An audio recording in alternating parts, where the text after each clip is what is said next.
when we get to reopen back, we only manage to sell 5 cups of coffee per day. That is really, really low. So we are on the verge of closing down. It is what keeps all the founder and owner awake at night. What happened to my team, Why you guys not doing job well? If you do not have product market fit, you will die. If you can handle one outlet very well, I'm sure you can learn how to handle 5 outlets. And that is a very big lesson to learn, because it takes a mindset growth to be able to transition from an executor to a planner and move up the leadership ladder. So besides the time zone, what was your biggest challenge when scaling?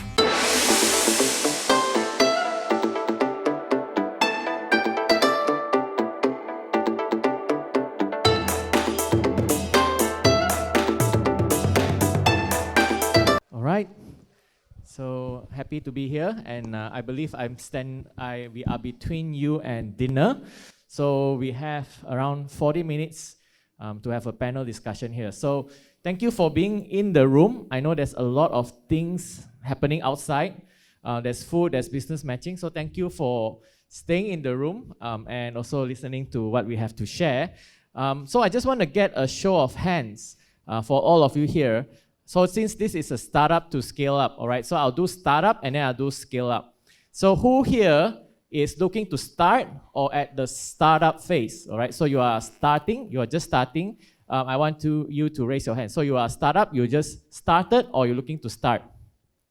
Any show of hands? Right, we have a gentleman, lady here, right? A few hands here, all right. So this is, of course, scale up. So how many in this room are looking to scale up, all right? Can you raise your hands as well? Okay. So if we have the time, for those who start up and scale up, I also give you the time to actually ask questions, all right? So we also have my team, my producer Elton here. So I'm the host of the Asian Century podcast. So I talk to business leaders in Asia, and you also can find me on LinkedIn. I also help companies with LinkedIn as well.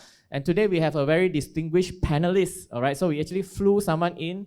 We have a queen, we have software, and then we also have someone who is very connected to Vietnam as well, all right? So all very, very different industries, all right? So I will start one by one and also get them to share their scale story with us as well, all right? So starting from the queen herself. So we need to start with royalty. We have Nini Tan, founder of dobiQueen, all right? So dobiQueen has many, many outlets. So dobiQueen's mission is to improve lives of homemakers.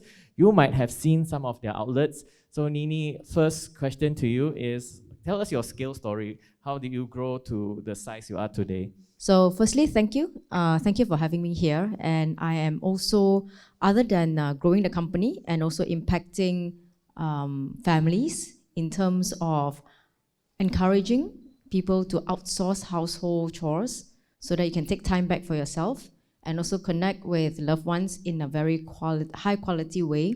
I'm also very passionate about empowering, especially when it comes to the females. So how have we scaled? There's a long story version, there's also a short story version. So I'll share the short story. If you want a long story, we can connect after this. Scale would be literally one outlet after another. And we start off, every business will start off with a team of more executors. So because we need people to be doing the operations. So you start off with operators, executors, and their role will be mainly to just execute what needs to be executed. So before that, of course, it is coming up with the business model and test the market fit, whether it is something that consumers are willing to pay extra for what they receive. So moving from there, it will be gathering, attracting in people who can run things. And then from there on, it's one outlet after the other. At some point, it is to move from attracting people who execute to attracting people who can plan and also execute. So these are people who are very different. And at different stage, literally, the business is a different animal. Thank you, Nini. How big is your team and how many outlets today? Today, fortunately, we closed 2024 with 85 outlets, and today we have 3 under renovation, so that's the amount. So yours is interesting because you have physical outlets and also you have that online side of things where you do that service, right? Yes, that's right. Yeah, right. So interesting, good to hear from you as well. So Yes, we'll move thank on. you. Thank you so much, Nini. So we have software here with us as well. So all of you here might have heard of Billplz, right? So we have Nazroof Hakim here with us, CEO and founder as well. He has been around the longest among us, I think about 15 years. So Nazroof, tell us your scale story. Thank you, Bob. So this slot is a sleeper, so thank you very much for investing your time for us. So Billplz is a payment platform for organizations to get paid, what we call collection, and pay, what we call payment order, the fastest at the lowest cost possible. So 3 words, very important if you want to relate to Billplz: fastest, lowest possible. We have to put possible in there because some merchants got cheeky and say, hey, free is cheapest, why are you not giving me free? So that's not possible. Right? So we have been around 12 years. We process around 5 to 6 billion ringgit every year. We have about 40,000 plus registered merchants. We are only in Malaysia currently because my focus is on getting us to IPO in 2026, 27. And after that, the next leadership team will take over for regional expansion.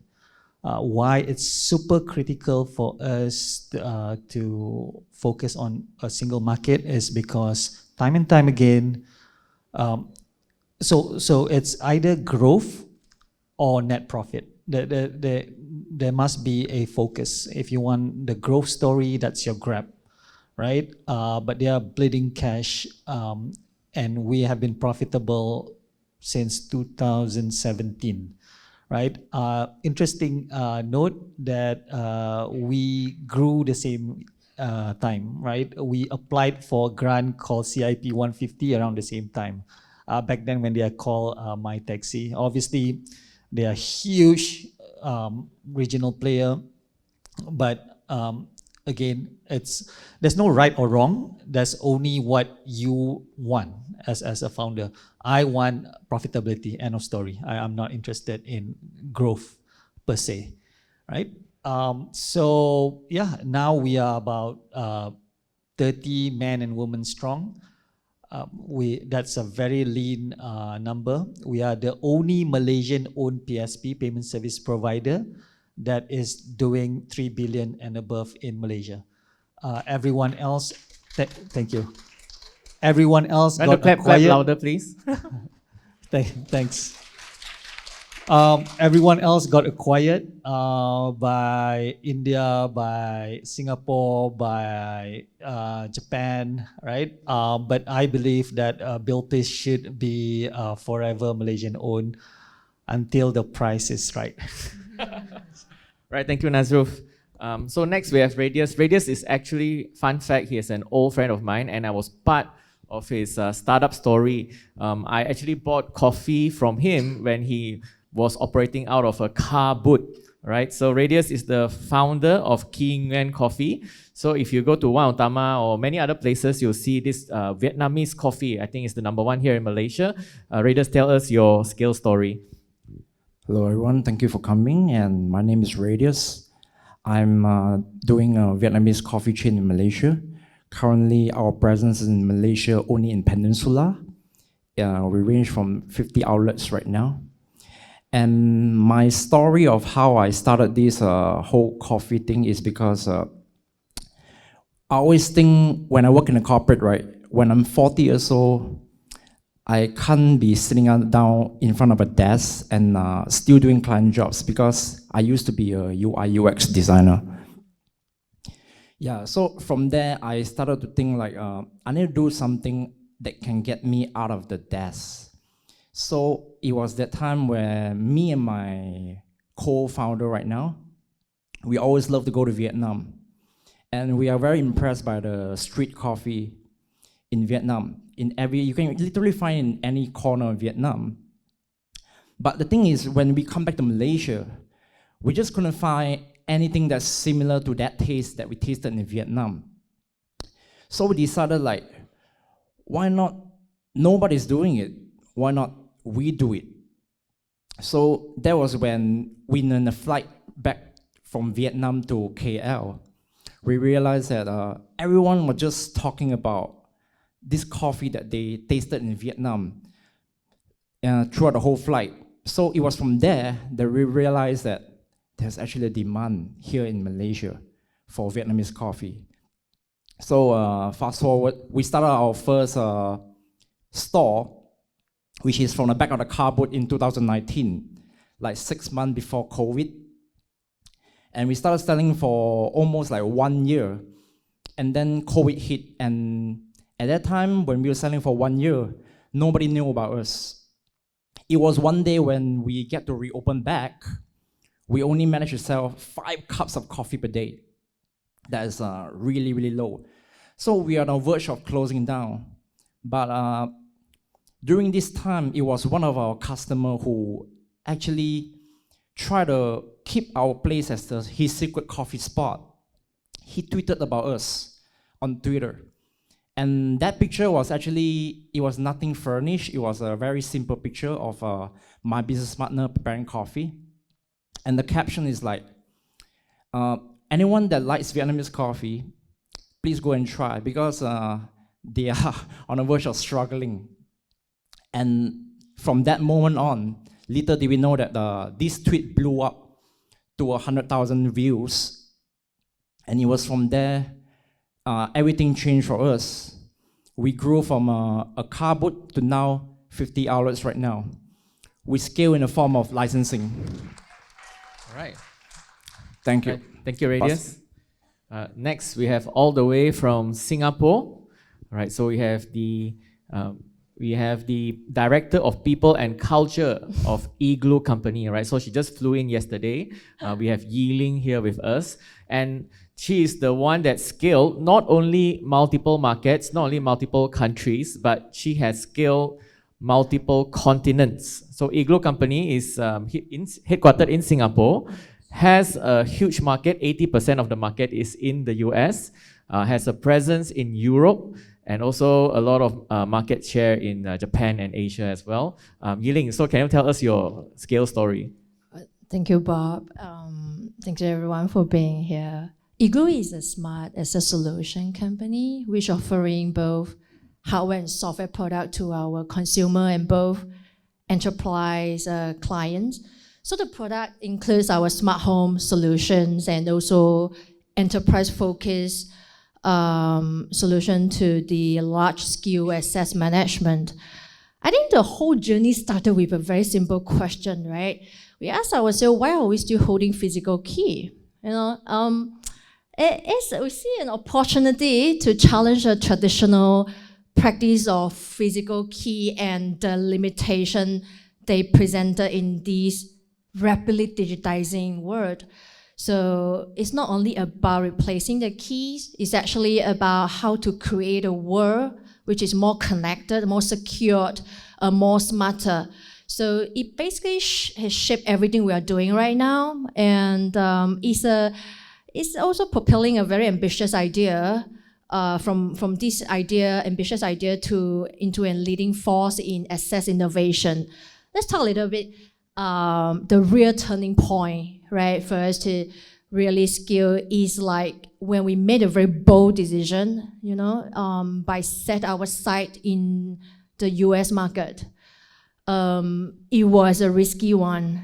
Also, I would say that it's a right one. So we continue to expand our resources and refine our solution to meet its demand. I think definitely it has been an amazing one. Yeah. Yep. Thank you, Yiling. So yeah, I'll attention the next question to you. So keep the mic for now. Okay. All right. I So wouldn't you let it go. Oh, there's another mic. All right. Okay. Okay. So Yeah, it works. Yeah, so you mentioned the turning point was when you decided to expand into the US market. So being close to the founders, what motivated you? Like, do you guys imagine that you will be a global company? You know, what was that turning point? Tell us more about that. Well, I think it's really about our CEO, Anthony. Actually, we started this company in US, then we shifted the whole businesses from US to Singapore. By our sustainable product is actually our smart home product, right, which is consumer-focused product. But we see the bigger opportunity to expand our business in the enterprise space. That's a big one. And US, definitely, when we look at the asset management, the space we can play around, it's $1 billion business that we're talking about. So there's no question when we talk about that. I mean, seriously, when we set our foot in Austin, Texas, I told Anthony, I say, what's next? I say, well, what are we doing here? You know, where do I find the talents? It's so expensive to build a team in US. But then slowly we build a partnership, and then we get the support from many local agencies. And now, like what Bob said earlier on, is really almost like our key market right now is 80% of our revenues for Igloo. Yeah, I think that's a main motivation that we until now is still our key market for the company. Yeah. Right, thank you, Yiling. So next one, I'll move to Radius. Thank you for sharing. So Radius really shared from the heart, right? He say, oh, that tweet, customers were trying to support us, and it was during the pandemic, COVID time. So it's like, oh, go and support your local business. And actually, fun fact, his truck that time was quite near my house, so I got to go.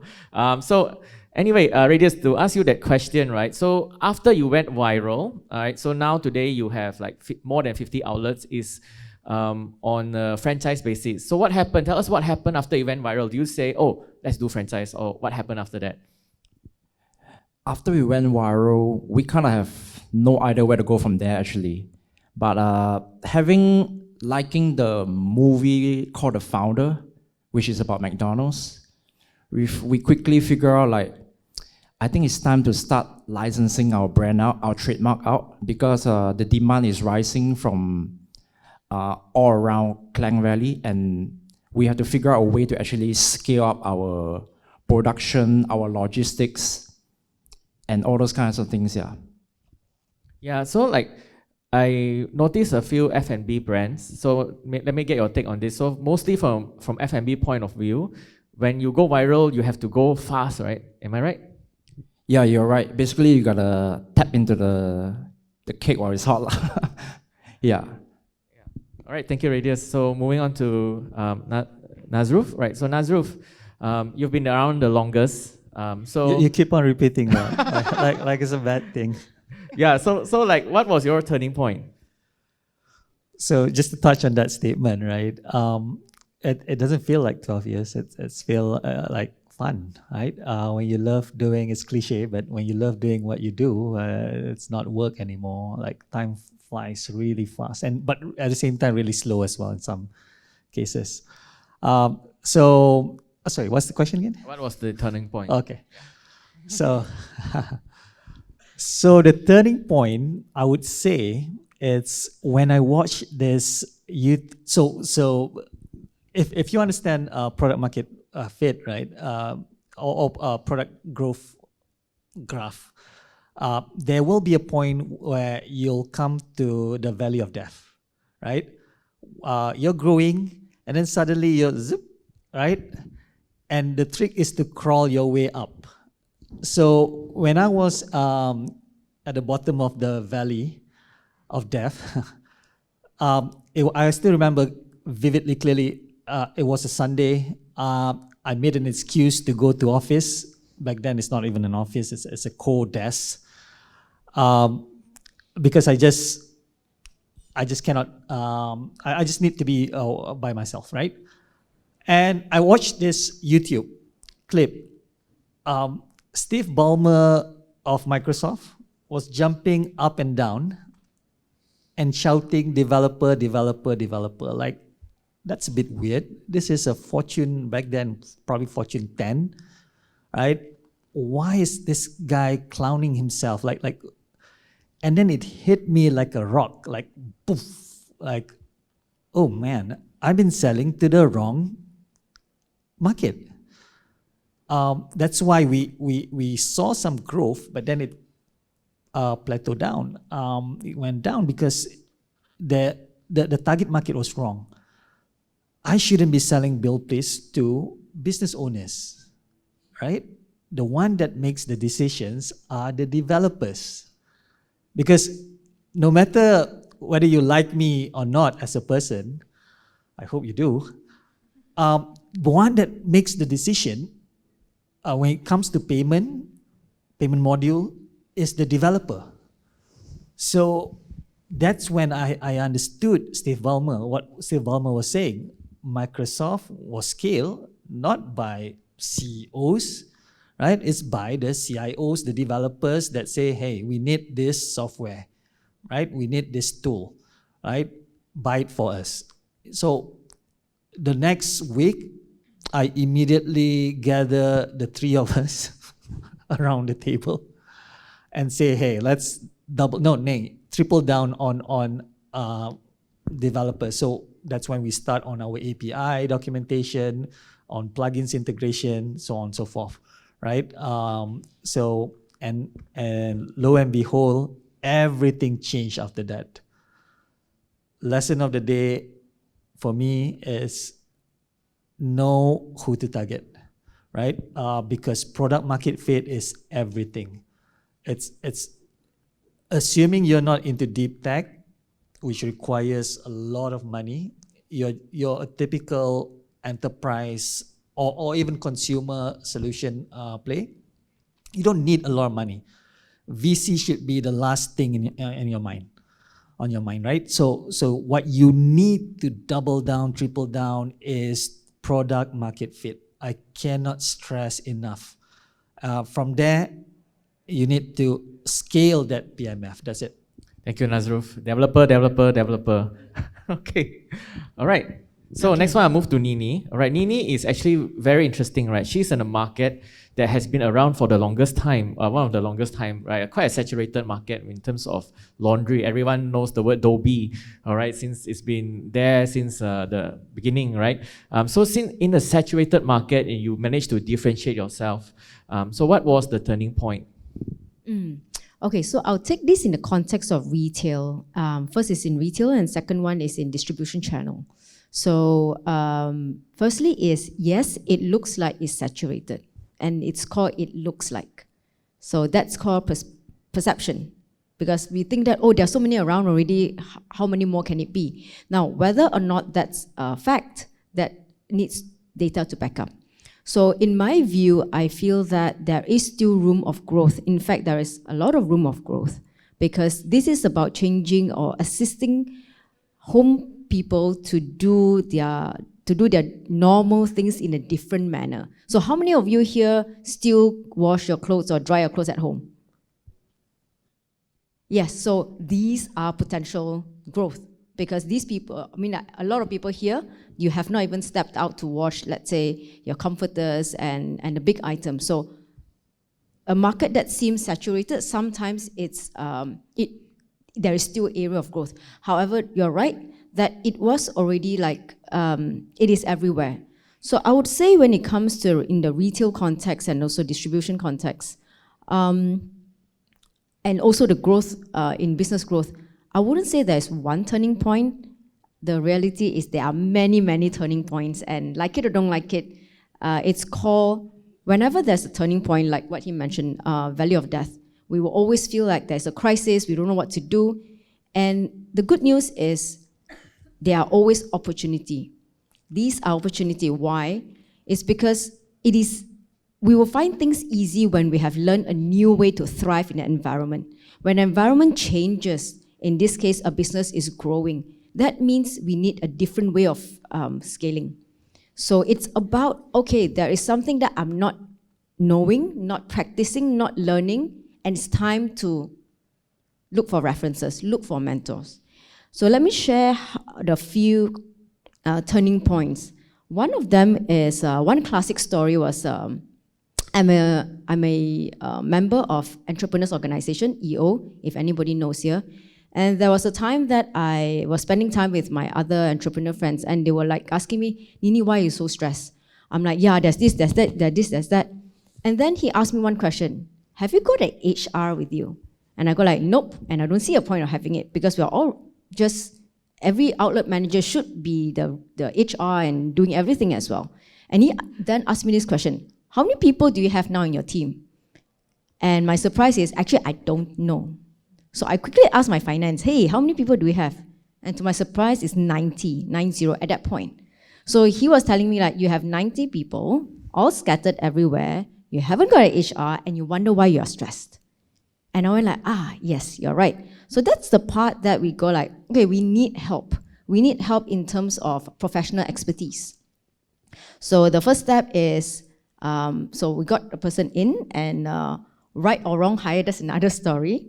And so that is one of the turning points. The other turning point is actually, as I mentioned earlier, the first round of people that start and build the first, let's say 10, 15, 20 or 30 outlets even, most of them are very dedicated executors. Now, so what they can do is they can do what the business is supposed to do at the selling floor. So naturally, we will think that if you can handle one outlet very well, I'm sure you can learn how to handle 5 outlets. And that is a very big, I would say, lesson to learn, because it takes a mindset growth to be able to transition from an executor to a planner and move up the leadership, I would say, the ladder. So from there, it is really about, okay, there are some people who are more suitable to be executors. There are some people who are more suitable to be thinkers. Some people can do both. And so it's about selecting and being able to discern whether this person is more of an executor or more of a thinker. Because, and the lesson that I learned is pick people who already have the leadership mindset and train them on skill set. Because it's a faster route to pick someone who already masters certain leadership skills in leading, in coaching, and then it's just about teaching them about the skill set. So skill set is about training, mindset is about coaching. Mindset coaching takes time, because whatever we know at the brain, it takes time for the person to practice and have mastery. So the other one is also when I transitioned my role from a manager, if you ask me how did we scale, we literally just do everything ourselves. So one shop at a time is hiring, training, open an outlet, looking for locations, do the marketing, and it just keeps going on like that. So at some point, when I decided that we need multifunctional team to support, that means the HR, the finance, and all those people, my role has transitioned then to be in a coaching position. That means, although I know how to do, if I do everything, I rob the chance away from them to be able to practice and learn. So my role then becomes putting the right people in the right spot, and then focus on coaching, teaching and empowering them. And also being able to withstand, okay, this person will make certain mistakes, just as how I did. And it's about how can we pinpoint, give sandwich feedback, encourage, and then take them to the next level that they want to, not we want them to. That's also another turning point. We couldn't differentiate whether they want it or we want it. If we want it for them, it will take a long time because they don't really want it. Coaching is about getting them to where they want to go to. So if they want 10% growth a year and we want 50%, we are going to be in big problem because we want it for them. If they want 10%, we give them 10%. If they want 50%, then we support so that they can get to 50%. And in every growth stage, there will be a crisis. And it's about how can we support them so that they can come out of it and go on to the next level, and then they will drop again. So yeah. Thank you, Nini. You answered my next question already, but I'll need to get your short answer also for this. So technology, talent, and marketing. I assume your answer is, if I rank this, what is the most important one? Technology, talent, and marketing. Which one would come first? Surprisingly, to me, it's an integration. I don't go either or. It's a one and. Oh, one and. All right, yes, we'll come back to this. We'll come back to this. All right, so Nazroof, So the next question is technology, talent, and marketing. You are a technology company. Which one comes first? So definitely talent, but we call it people. So people process technology. It doesn't matter what business you run, whether you're a Fortune 500 company, whether you're selling goreng pisang tepi jalan, it doesn't matter, right? People process technology. You get the right people, you will bring in the right process and technology you can buy, right? So focus on people. So when we started out, we have very minimum paid up capital, and we are competing with giants like PayPal, iPay, GHL, but by getting the right people, we managed to bring in the right processes, and then you just buy the technology, right? People process technology. Thank you, Nazroof. Right, Radius, being in food and beverage, technology, marketing, or people, which one comes first? For me, I'll prioritize marketing because when it comes to F&B, it's all about market share. But the fun fact is that the one that's doing our marketing are all actually our customers.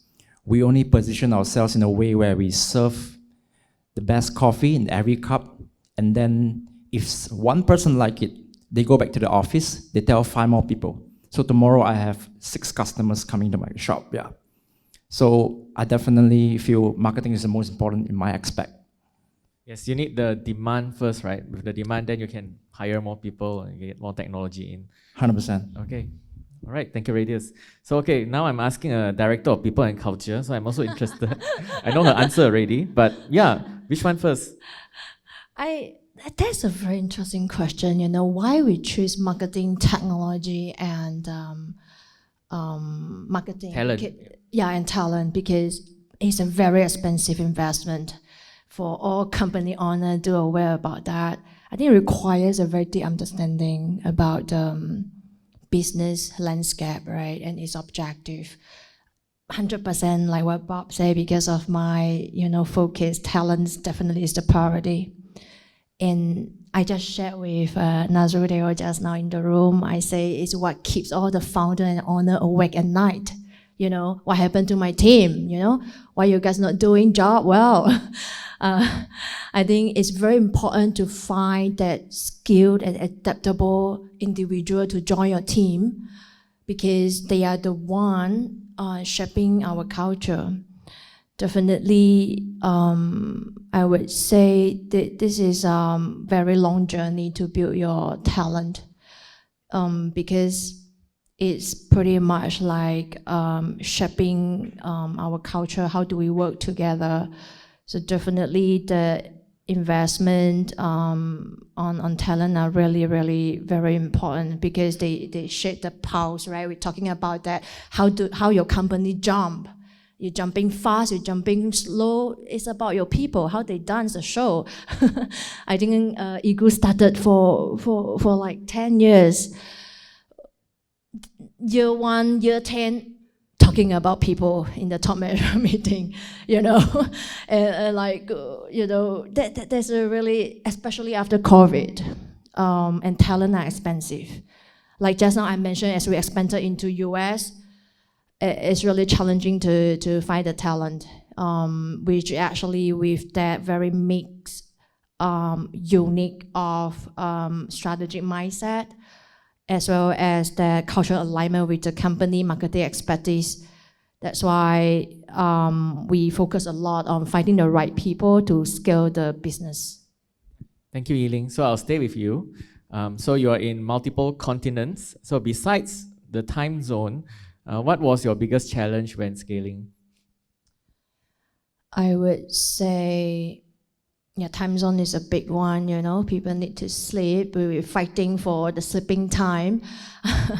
And I think it's about expectation alignment. When you have because now we're talking about talents are expensive. We are trying to distribute our team across regions, Indonesia, Philippines, to build our customer service team. Our main commercial team is actually based in US. I think how to align the expectation and to ensure we all on the same goals is really important. Despite, it's very funny when, you know, me and Anthony, our CEO, we have held many town halls, you know, communication, big, small. There still will be question, Eileen, what's our focus? I say, like, are you serious? Like, why don't you know our focus? You know, what's the priority? So I think it's about how to keep all those regions really aligned on the same goals. It's really the big challenge now. Yeah. Thank you, Eileen. So we have around 5 minutes left, so we have to move things up. So Radius, what was your biggest challenge? My biggest challenge definitely is lack of manpower. It's not easy to hire, so I need baristas for every outlet. I need 2. And another one would be every time we want to rent a place, the leasing manager will be like, another coffee chain? Come on.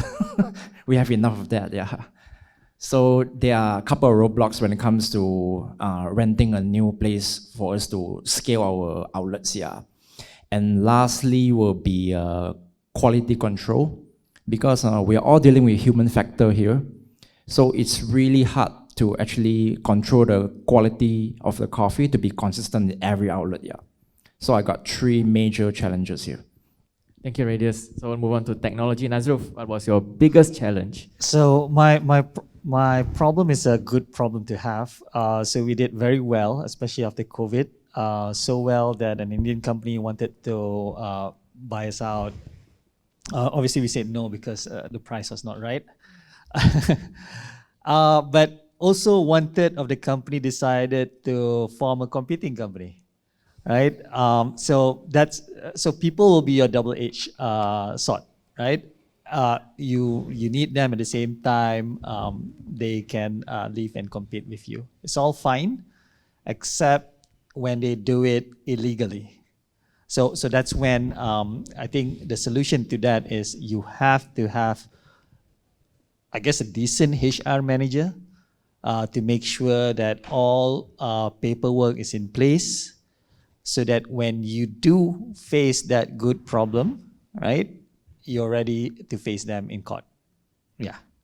Okay, thank you. Right, Nini, so what was your biggest challenge? Biggest challenge for us has always been, I would say 2 parts. One is people, and also because we don't see the people. So you need to entrust the task to someone that you don't really see. And people can tell me CCTV, yes, but when you have 85 going to 100 outlets, you have more than 1,000 CCTV. And so viewing CCTV itself is also a challenge that you need people to do. And so other than people, I would want to highlight something that I recently learned. It's about at every stage of the business, it's also a growth stage for the entrepreneur. Because when we first start out, it's about you get the sales first, and then the product market fit. It's all about our how. When it comes to the next stage, it's really, we can't do so many how. I cannot be the last approval for so many things. So then the focus will be about the who. So transitioning from the how, focusing on the how, to focusing on the who, it requires a growth within the entrepreneur itself, himself or herself. Otherwise, you're not willing to like, it has to be this way, it means it has to be this way. Then the company won't grow. So I would say that companies that are growing, it would grow as fast as the entrepreneur's mindset grow. And there are a few stages of that as well. Yes, so finding people. When it comes to finding people, it's also about whether this high caliber person wants to work with a smaller company. So how do we then sell to the person who is, let's say, having the track record of being in a multinational company? How am I going to attract this person in? I have to be able to sell it, and also have to be able to convince that he or she can take my lead or take our lead. And that requires a mindset shift. Thank you, Nini. So we'll stay with you, but we need to have quick answers as long as we have time, and you don't stop me, we'll continue. Right? So as the founder, Nini, as the founder, and now your team has grown, you have so many outlets, how do you cultivate the company culture? Right, so good question on culture. There's so much literature about culture. To us, it's really about, first is eliciting the values. And values is a big word. Actually, it's just about what is most important to you, for example. And from there, we bring out what are most important to the key people. And then we find people who are naturally aligned to the values first. For example, we have about 5 values. And one of our value is growth. It is easier to find people whose personal value is also growth to join, rather than you get someone and try to instill that value into that person. That is a tougher route.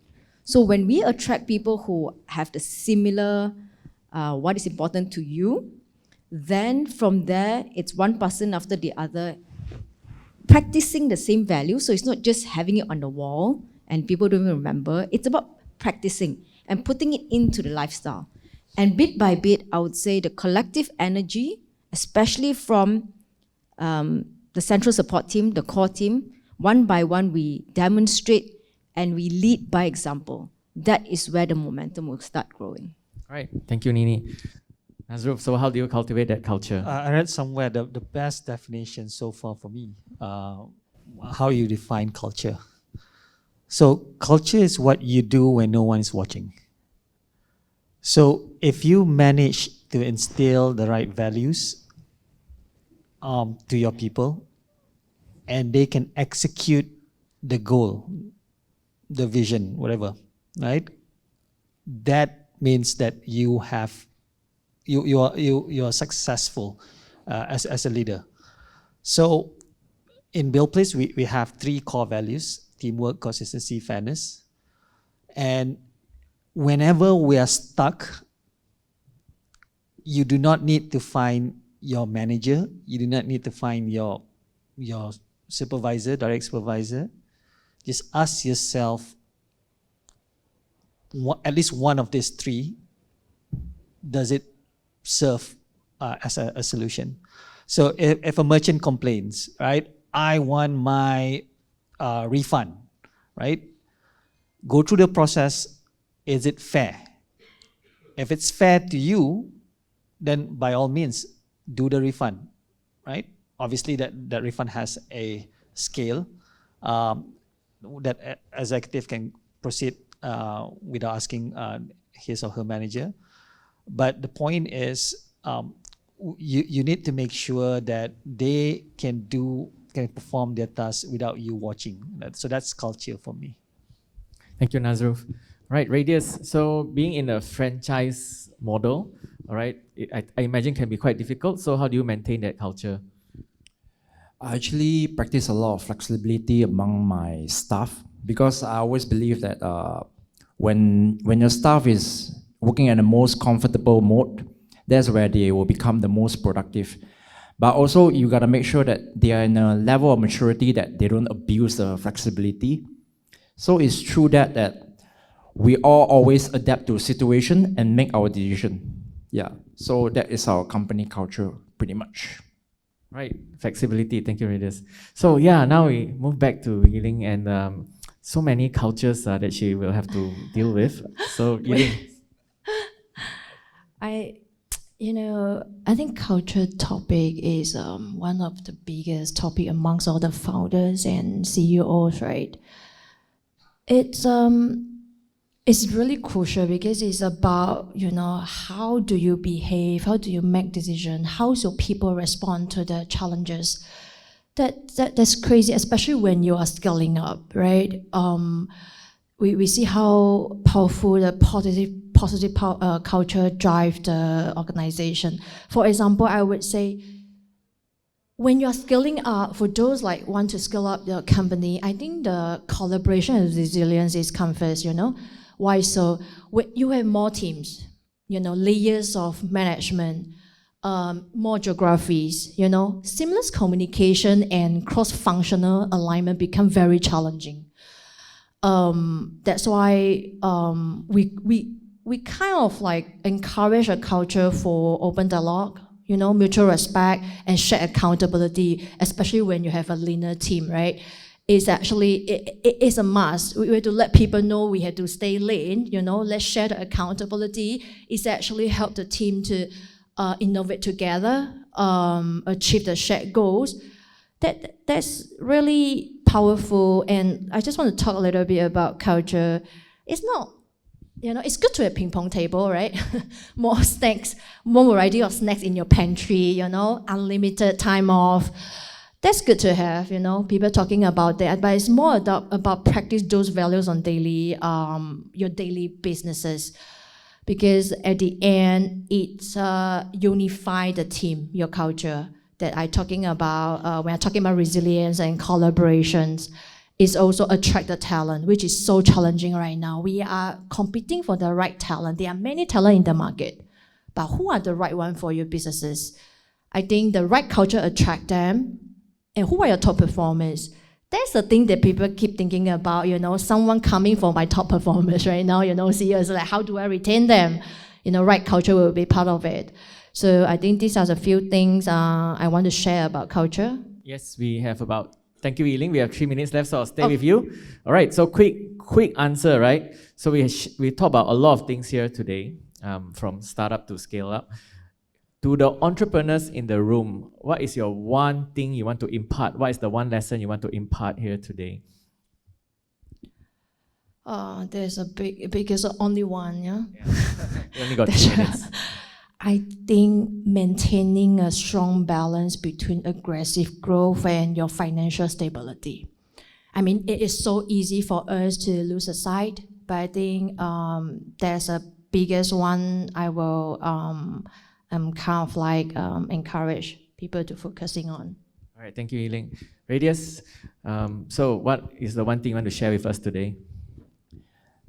I think being really clear with the goal that you want to achieve is very important, because many times people ask us to become jack of all trades, but in the end, you are never really good in anything. So a clear focus is definitely what our advice to upcoming entrepreneurs right now. Right, focus on one thing, right? One metric or one thing. One thing, yeah. All right, thank you, Radius. All right, Nazroof. Product market fit. Technology, right? Yeah, I'm going to save you time. Product market fit. Like, if you do not have product market fit, you will die, regardless of what gazillion amount you'll get from investors or VC. Product market fit is everything, right? Yeah. Thank you, Nazroof. Nini, In the process of scaling up, and especially if you're looking for rapid scaling up, there will be a lot of crisis, like difficult, like I'm talking about pull hair kind of difficult times. And that only means, and literally you will feel, I mean, like we used to feel hopeless or like we don't know what to do. Even the team doesn't know what to do. And it only means that in those times, ask for advice, seek for people who have done it to be able to mentor or coach. And every difficult time means it's a time for us to learn something so that we can thrive in the new environment. The moment we know what to do, we learn and we practice, things will be okay. Thank you so much, Nini. That is a great answer to wrap up, because this is an amazing panelist. So after this, if you have any questions, I imagine they will be outside hanging out or walking around. Please find them, ask them very specific questions. We don't have time for Q&A today, but approach them. We have different industries, right? From retail to F&B, to software, to security, right? So just ask them, and that is the big advice I would give everyone as well, all right? So this is a very special event, Entrepreneurship Conference. There's a lot of networking going around. There's business matching, there's pitching going around. So do network. I think the value is in networking and learning as well. So thank you so much. Thank you for having us.